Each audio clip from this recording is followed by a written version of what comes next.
आचार संहिता का पालन नहीं करेगा या आचार संहिता की वजह से कई बार किसी भाव की वजह से और क्योंकि आप बोल रहे हैं लगातार और बोलते बोलते क्योंकि आपको जनता में उत्साह पैदा करना है वोट डालने के लिए, तो कई बार वो हार्ड शब्द इस्तेमाल हो जाते हैं, जो स्ट्रॉन्ग वर्ड्स हैं जिनका भाव वो नहीं है जिसकी वजह से कार्रवाई हो रही है।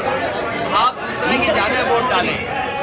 अगर हम वोट ज़्यादा डालने के लिए कह रहे हैं, अगर हम वोट ज़्यादा डालने के लिए कह रहे हो, कई बार उसका भाव दूसरा होता है और भाव आचार संहिता के हिसाब से कार्रवाई करने का, तो उनका मैं समझता हूँ भाव ये नहीं रहा होगा जिसकी वजह से उन पर कार्रवाई हो रही है। भाव यही रहा होगा कि ज़्यादा से ज़्यादा वोट डालें, अपना पूरा वोट डालें। को लेके बवाल मचा हुआ कोविशील्ड को लेके 1 मई और बीजेपी गई, जो बात हम लोग पहले दिन से कह रहे थे कि, और न केवल आज बात आई है, बीच बीच में एक्सपर्ट लोगों ने भी कहा और अब कोर्ट कह रहा है। तो जो आपदा में ये जो ढूंढते थे कि उन्हें कुछ मौका मिल जाए, आपने देखा वैक्सीन जैसी कंपनी से भी भारतीय जनता पार्टी ने चंदा वसूल लिया।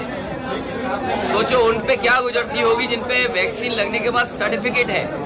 80% ऐसी आबादी है जिसको ये वैक्सीन लगी है और सरकार ने लगवाई। तो आज जिन लोगों ने लगवाई उन पे भी कानूनी कार्रवाई होना चाहिए, क्योंकि आम जनता की जान खतरे में डाल दी। साइंटिस्ट एक्सपर्ट ये कहते हैं कि उसकी वजह से न केवल हार्ट और कुछ बीमारियां भी हो सकती हैं। तो इसको कौन जवाब देगा? ये तो आचार संहिता से बड़ा उल्लंघन किया बीजेपी ने।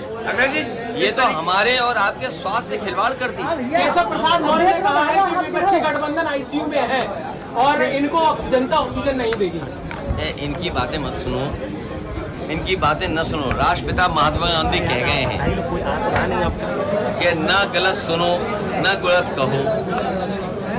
तो ये कौन से लोग हैं, किस रास्ते पे चल रहे हैं? भाई वोट का है, आप नौकरी दे नहीं सकते। आज 1 मई है, आज दुनिया में लेबर डे मनाया जा रहा है।